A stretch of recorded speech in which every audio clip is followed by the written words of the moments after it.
ধানের ক্ষেত্রে এই ধরনের পাঁচ কাঠি পাওয়ার জন্য আপনাকে সঠিক নিয়মে চাপান সার প্রয়োগ করতেই হবে। এই যে ধানটা দেখছেন, এটা 32 দিনের ধান, গ্রাম হাটআশুলিয়া, বড়জোড়া ব্লক, ডিস্ট্রিক্ট বাঁকুড়া। এইভাবে যদি আপনারা ঝাড় চান তাহলে সঠিক নিয়মে চাপান সার ব্যবহার করুন। নমস্কার চাষি ভাই, নমস্কার সমস্ত বন্ধু। আজ আমরা জেনে নেব যে ধান চাষের ক্ষেত্রে চাপান সারের গুরুত্ব। আমন ধানের ক্ষেত্রে প্রচুর পরিমাণ পাঁচ কাঠি বা প্রচুর পরিমাণ ধানের গ্রোথ আনার জন্য আপনাকে সঠিক নিয়মে চাপান সার প্রয়োগ করতেই হবে। আমরা যে আগে ভিডিওটা দেখলাম, সেই ভিডিওতে চাপান সার কিভাবে ব্যবহার হচ্ছে সেটা দেখে নিলাম। এই যে ধানটা দেখছেন, এই ধানে এখনো কিন্তু চাপান সার তেমন ভাবে পড়েনি, তাই এখানে কিন্তু এখনো ধানের গ্রোথটা আসেনি। এটাও গ্রাম হাটআশুলিয়া ব্লক, বড়জোড়া, বাঁকুড়া ডিস্ট্রিক্ট। এই ধানটাকে আমরা কিভাবে আগের যে ভিডিও দেখালাম, আগের যে একটা সিন দেখালাম, সেই ধরনের ঝাড় যুক্ত, সেই ধরনের পাশকাঠি যুক্ত ধানে পরিণত করতে পারি, তার ধরনের সঠিকভাবে চাপান সার আমরা প্রয়োগ করব। এবং সেই প্রয়োগে আপনারা দেখে নেবেন, এই যে নতুন ধরনের যেটা ধান চাষের পদ্ধতি, বায়োফিট ধান চাষের পদ্ধতি, সেই ধান চাষের পদ্ধতিতে রাসায়নিক সারের পরিমাণ কিন্তু কম লেগে যায়। রাসায়নিক সারের পরিমাণ আমরা কম করেও ধানের প্রচুর পরিমাণ ফলন আমরা নিয়ে আসতে পারি এই বায়োফিট 100% অর্গানিক প্রোডাক্টগুলি দিয়ে।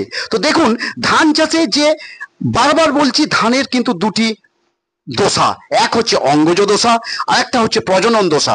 অঙ্গজ দশা হচ্ছে ধানের 1 থেকে 30 দিন, যেখানে ধান প্রচুর ভাবে তার পাশ কাঠি ছাড়ে, অর্থাৎ ছোট ছোট ধান গাছগুলিকে বড় করে তোলে, ধান গাছ বড় হয় এবং ধান গাছের ঝাড়ের সংখ্যা বাড়ে, পাশ কাঠির সংখ্যা বাড়ে। যত পাশ কাঠি বাড়বে, যত ঝাড়ের সংখ্যা বাড়বে, তত কিন্তু ধানের গ্রোথ হবে। এই যে ধানটাকে দেখছেন, এখানে কিন্তু এখনো চাপান সার না দেওয়ার জন্য এই ধানের গ্রোথ তেমন ভাবে আসেনি। এই ধানকে আমরা সঠিক নিয়মে চাপান সার প্রয়োগ করে এই ধানের গ্রোথ আমরা নিয়ে আসব।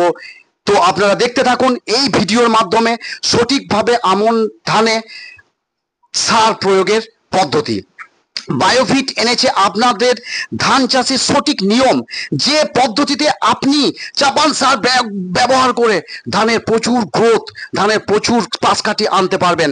তো দেখুন বন্ধু, এই ভিডিওটি যদি আপনি ভালো লাগে এবং চ্যানেলে যদি নতুন হন, অবশ্যই চ্যানেলটিকে আপনি সাবস্ক্রাইব করুন এবং নিত্য নতুন চাষের সমস্যা, চাষের সমাধান পাওয়ার জন্য আপনি চ্যানেলটিকে সাবস্ক্রাইব এবং ভিডিওটি ভালো লাগলে আপনি লাইক ও শেয়ার করে রাখুন। তো দেখে নেওয়া যাক যে ধান চাষের গ্রোথ বা পাশকাঠি কিভাবে বাড়ানো যায়। এই যে যে ধানটিকে আপনি দেখছেন, এই ধানটা আমরা ব্যবহার করেছিলাম আমাদের বায়োফিটের কিছু প্রোডাক্ট এবং এমন কিছু রাসায়নিক সার, যে সারগুলির মাধ্যমে এই ধানের গ্রোথ হয়েছে ব্যাপক। ধানের এখন বয়স দেখতে পাচ্ছেন 32 দিন, আমরা বলছি ধানের বয়স হচ্ছে 32 দিন। গ্রাম হাটআশুলিয়া, জেলা বাঁকুড়া এবং ব্লক হচ্ছে বড়জোড়া।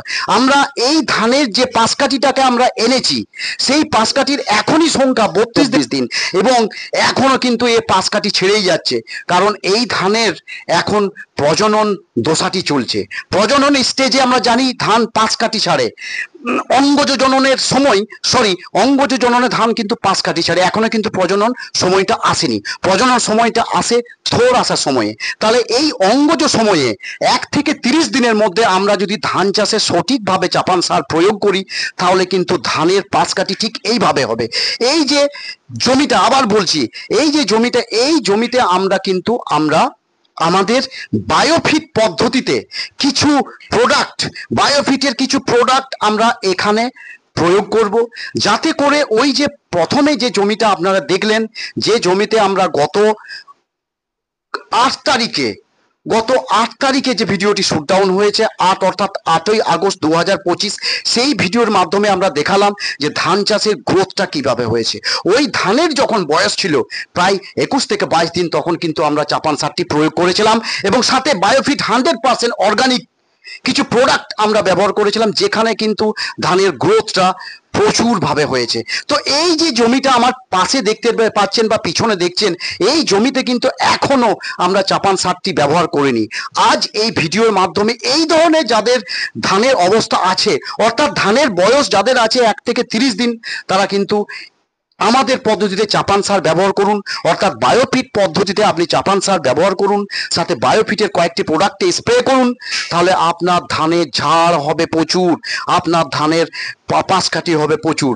তো দেখে নিয়ে যান এই যে ধানের অবস্থা, এই ধানের বয়স এখন 18 দিন, এখানে কিন্তু এখনো চাপান সার প্রয়োগ হয়নি।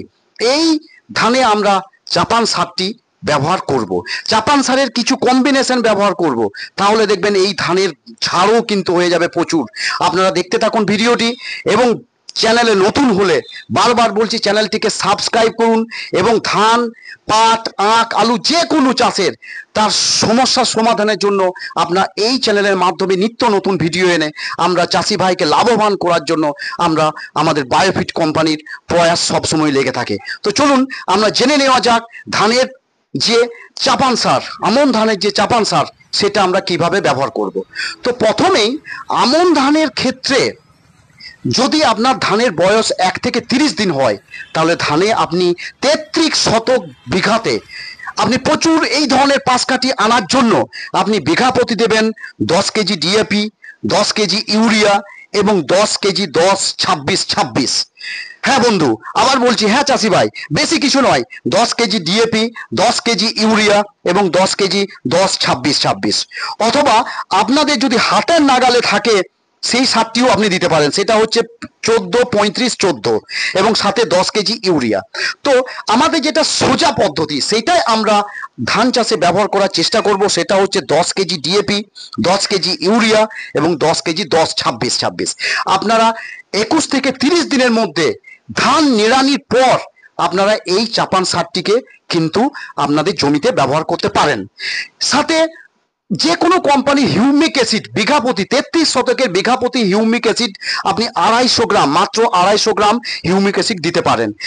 কারণ হিউমিক অ্যাসিড দিলে ধানের ঝাড় বাড়বে, ধানের গ্রোথ ভালো হবে। তো এখানে আমরা বলবো হিউমিক অ্যাসিড পরিবর্তে আপনি আমাদের বায়োফিটের দুটো মারাত্মক ধান চাষের প্রোডাক্ট, এক হচ্ছে set SHET, soil health enhance technology, অর্থাৎ মাটির রাসায়নিকের যে ক্ষতিকর দিকগুলি সেগুলোকে সে ছিন্ন ভিন্ন করে দেয়, মাটিকে করে তোলে স্বাস্থ্য সুস্বাস্থ্যযুক্ত। এই সেটটাকে আপনি স্প্রে করবেন ড্রাম প্রতি 10 ml এবং সাথে দেবেন স্টিম রিচ এবং বায়ো 99। এই যে জমিটা দেখছেন এটা আমরা গত 4 দিন আগে আমাদের সেট, স্টিম রিচ এবং বায়ো 99 আমরা ব্যবহার করেছি, সেট ব্যবহার করেছি বিঘা ড্রাম প্রতি 10 ml, স্টিম রিচ দিয়েছি ড্রাম প্রতি 30 ml এবং বায়ো 99 দিয়েছি ড্রাম প্রতি 5 ml। সাথে আপনি আপনার মতো চাপান সার যেটা বললাম রাসায়নিক চাপান সার, সেটা হচ্ছে 10 কেজি ডিএপি, 10 কেজি ইউরিয়া এবং 10 কেজি 10-26-26।